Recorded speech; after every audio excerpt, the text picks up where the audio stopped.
Article 370 film का जायज़ा। कश्मीर के बारे में एक फ़िल्म जिसमें कश्मीरियों की आवाज़ गायब है।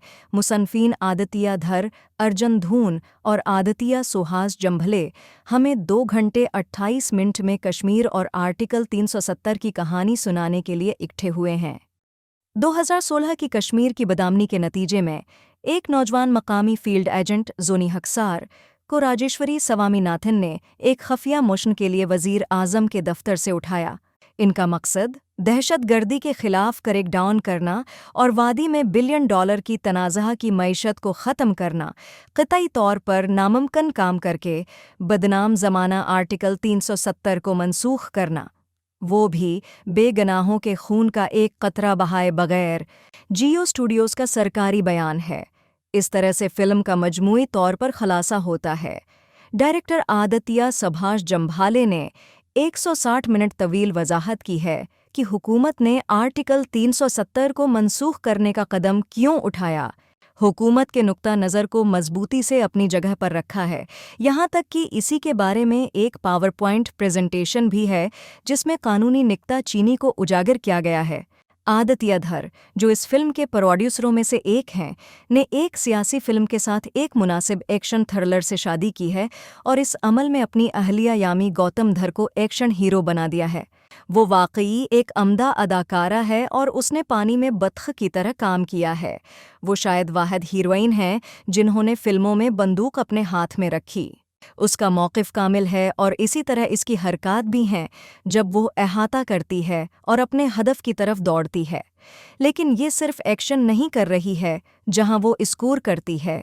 वो जोनी हक्सार का किरदार इस जज्बाती गहराई के साथ अदा करती है जिसका किरदार मुस्तहक़ है। अपने किरदार में बहुत ज़्यादा गुस्सा और गम लगाता है।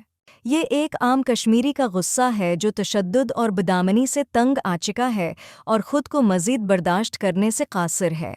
जब उसे तब्दीली के लिए एजेंट बनने का मौका दिया जाता है तो वो पूरी वाबस्तगी के साथ अपनी असाइनमेंट को ले लेती है, चाहे वो अस्करियत पसंदों के हामियों के साथ इसके तसादम के मनाजिर हों या सीआरपीएफ सिपाही यश चौहान वैभव तत्वावादी के साथ इसका दबे हुए रोमांस इसके तासरात पर जोर है।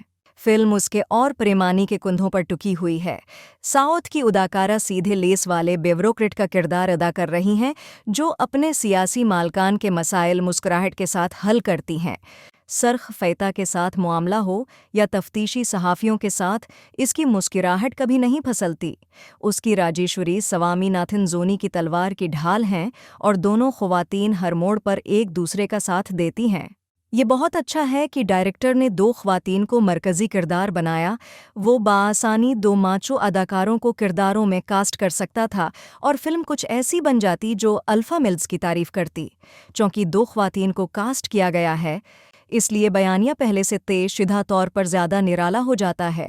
अरुण गोयल पीएम के तौर पर एंट्री देते हैं, लेकिन वो मोदी की हकीकी ज़िंदगी में जैसी कमांडिंग शख्सियत को बिल्कुल कम नहीं करते हैं।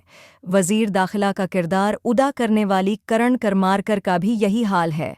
ये फिल्म एक एक्शन फिल्म का करेकर है और अगर कोई अपने सियासी मौक़िफ़ पर ज़्यादा तवज्जो नहीं देता है तो एक एक्शन थ्रिलर के तौर पर उसका भरपूर लुत्फ़ उठाया जा सकता है।